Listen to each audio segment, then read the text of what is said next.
खुदावंद यीशु मसीह जिसके पास मौत और आलम अरवा की कुंजियां हैं, उसी के नाम में आपकी सलामती हो।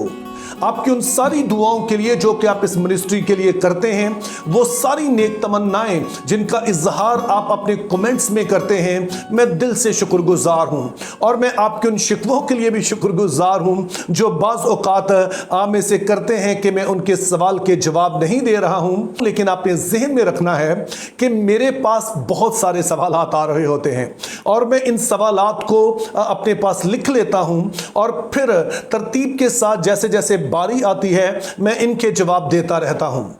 तो आज का जो सवाल है ये भी हमारे एक भाई हैं जिनका नाम साउल खोखर है, तो इन्होंने भी 2-3 दफ़ा इस सवाल को भेजा और शिकवा भी किया। तो भाई साउल, ये आपके सवाल का जवाब जो है वो आज मैं देने जा रहा हूं, क्योंकि आपकी बारी जो है वो अभी आई है।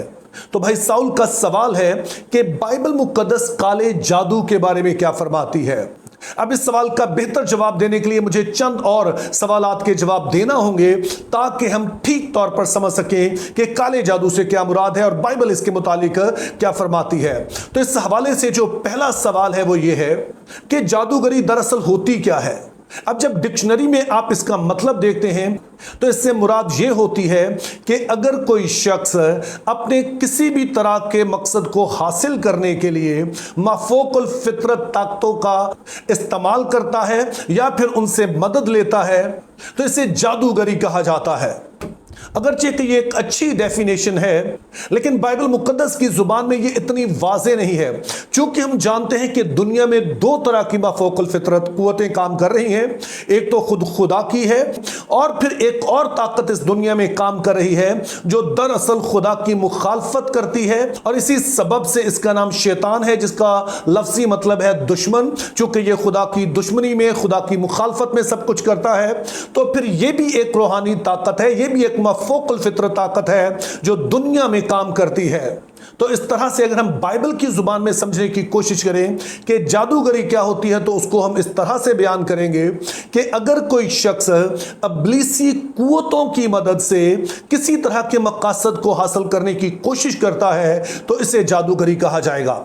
अब जब हम जादूगरी को इस तरह से समझते हैं तो सवाल ये पैदा होता है कि जब लोग कहते हैं काला जादू और इसके बरक्स ज़ाहिर सफ़ेद जादू, तो इससे क्या मुराद होती है। अब याद रहे कि बाइबल मुकद्दस ऐसी कोई तफरीक नहीं करती है। बाइबल मुकद्दस की नज़र में जादूगरी बस जादूगरी है,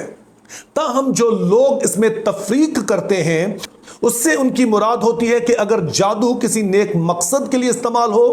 तो वो सफ़ेद जादू है, और अगर वही जादू किसी बुरे मकसद के लिए इस्तेमाल हो तो वो काला जादू है। लेकिन ये बात मेरी अपनी समझ में नहीं आती है, क्योंकि अगर जादूगरी का मंबा खुद इब्लीस है तो फिर कौन सा अच्छा काम है जिसकी हम उससे तवक्को कर सकते हैं। या दूसरे लफ्जों में हम कहें कि अगर हम कुछ अच्छा काम करना ही चाह रहे हैं तो उसके लिए फिर हमें इब्लीस की क्यों जरूरत पड़ेगी। तो यूं हम देखते हैं कि जो जादूगरी है, चूंकि ये सरासर इब्लीस ही का काम है, तो इसीलिए आप मुकाशफा 22 बाब उसकी 15 आयत में, पहला क्रंथियों उसका 6 बाब और उसकी 9 आयत में, और फिर गलतियों 5 बाब और उसकी 21 आयत, सभी जगह पर एक ही बात कही गई है कि जो जादूगर हैं वो खुदा की बादशाही में दाखिल नहीं हो सकते हैं। और उसका सबब यह है कि इस दुनिया में 2 बादशाहतें आपस में लड़ रही हैं। एक है जो खुदा की बादशाही है, जिसे नूर की बादशाही हम कहेंगे, और दूसरी है तारीकी की बादशाही है जो इब्लीस जिसमें काम कर रहा है। और हम दोनों में से किसी एक को ही चुन सकते हैं। और अगर आप खुदा की बादशाही में हैं और आप खुदा की तरफ देखते हैं, खुदा से मदद मांगते हैं, खुदा से दुआ करते हैं, तो फिर जाहिर है इब्लीस से आपका कुछ लेना देना नहीं है। और अगर कोई शख्स इब्लीस से मदद ले रहा है तो उसका फिर मसीह से कोई लेना देना नहीं है। लेकिन सवाल यह पैदा होता है कि अगर बाइबल मुकद्दस काले और सफेद जादू में कोई फर्क नहीं करती है तो मसीही ये बातें कहां से सीखते हैं। तो मेरे अजीजों, मैं फिर से इस बात पर जोर देना चाहता हूं कि आम तौर पर जो बहुत सारे हमारे तसव्वुरात होते हैं उनको हम बाइबल मुक़द्दस से लेने की बजाय हम अपने आसपास के कल्चर से लेते हैं। क्योंकि शायद आपने ये सुन रखा हो कि यस, एक तो फरिश्ते हैं, एक बदरूहें हैं, जिन हैं, और कुछ जिन अच्छे होते हैं, कुछ बुरे होते हैं। तो इस तरह की सोच की वजह से हम समझते हैं कि शायद अगर हम इन अच्छे जिनों से मदद लें तो शायद इसको हम सफेद जादू कहेंगे। लेकिन मेरे अजीजों, आपने याद रखना है कि यह बाइबल की तालीम नहीं है। बाइबल मुक़द्दस में दो ही ताकतें हैं, खुदा और उसके फरिश्ते हैं, इब्लीस और उसकी बदरूहें हैं। उनको चाहे हम भूत कह लें, चाहे जिन्न कह लें, जो भी नाम दे लें, बाइबल मुक़द्दस इनमें कोई फर्क नहीं करती है। अब जाहिर है कि मुख्तलिफ मज़हब इसीलिए हैं कि हर एक का अपना अपना अकीदा है, लेकिन जो मसीही हैं उनके अकायद हमेशा बाइबल मुक़द्दस से आने चाहिए। और मैंने आपको बताया कि बाइबल मुक़द्दस में दो ही ताकतें हैं, खुदा और उसके फरिश्ते, इब्लीस और उसकी वो तमाम बदरूहें, जिन और भूत जो भी कहें। और कोई भी काम जो खुदा की मदद से हटकर किसी भी और माफोकल फितरत से किया जाता है उसको आप जादू ही कहेंगे। वो हर सूरत में काला ही जादू है, चूंकि इब्लीस से हम किसी तरह की कोई अच्छाई की तवक्को नहीं कर सकते हैं।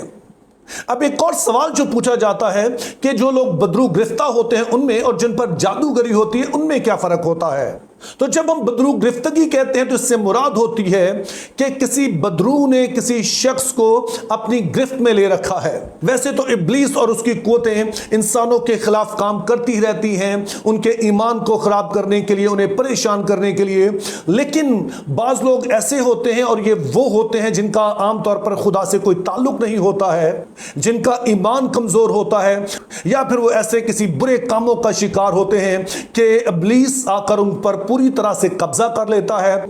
और फिर उनको तकलीफ देता है। तो इस खास हालत को हम बदरू गिरफ्तगी कहते हैं।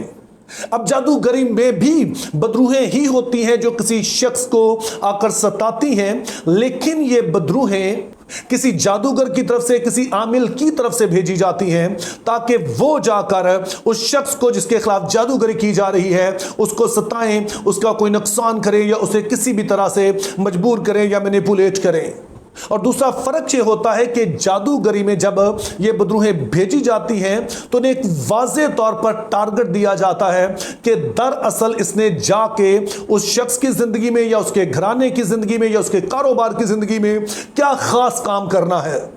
तो अब सवाल यह है कि जब बदरू गिरफ्तार लोगों के खिलाफ या जादूगरी के खिलाफ रूहानी जंग लड़ी जाए तो इसमें क्या फर्क होता है। अब खुदा ने मुझे फजल दिया कि जब मैं खिदमत में आया तो जिस चर्च में था वहां पर यह काफ़ी खिदमत अंजाम दी जाती थी और मैं इस टीम का हिस्सा था जो कि इस खिदमत को अंजाम देते थे। तो इसलिए मैं तजर्बे की बिना पर भी बता सकता हूं और लोगों के तजर्बों की बिना पर भी बता सकता हूं कि जो आम बदरू गिरफ्तगी होती है इसके खिलाफ लड़ना आसान होता है और बदरू आमतौर पर जल्दी ही भाग भी जाती है। लेकिन अगर जादूगरी की गई है तो यह बड़ा संजीदा मामला होता है। इसके खिलाफ जंग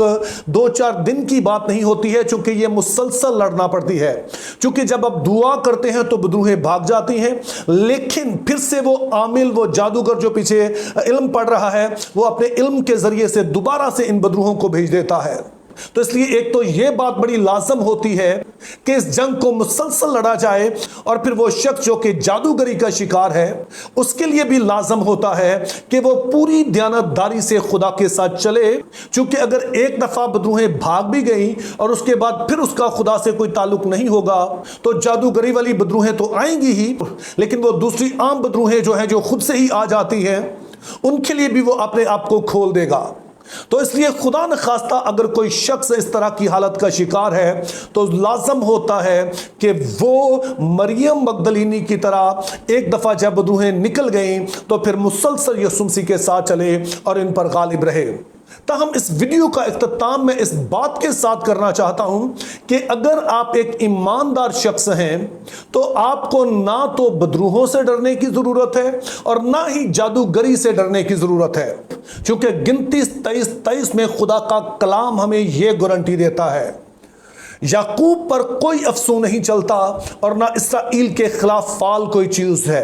बल्कि याकूब और इसराइल के हक में अब यह कहा जाएगा कि खुदा ने कैसे कैसे काम किए। सो जो अहद अतीक में खुदा के लोग हैं ये उनके बारे में कहा गया, और फिर जो नए अहद में खुदा के लोग हैं उनके बारे में खुद यीशु मसीह फरमाते हैं लूका 10 बाब और उसकी 19 आयत में कि देखो मैंने तुम्हें इख्तियार दिया है कि सांपों और बिच्छुओं को कुचलो और इब्लीस की सारी ताकत पर गालिब आओ। तो इस तरह से अगर आप यीशु के साथ चलते हैं, अगर आप एक सरगर्म मसीही हैं, तो आपने याद रखना है कि बदरूहों को आमतौर पर मक्खियों से तशबीह दी जाती है, और मक्खियां कभी भी गर्म चूल्हे पर नहीं बैठती हैं,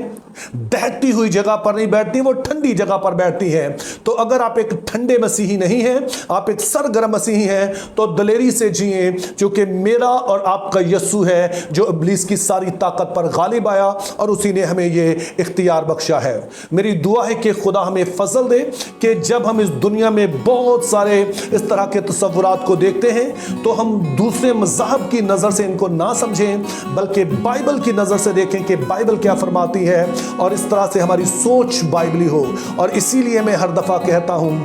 think biblically, live purposefully, have a great day.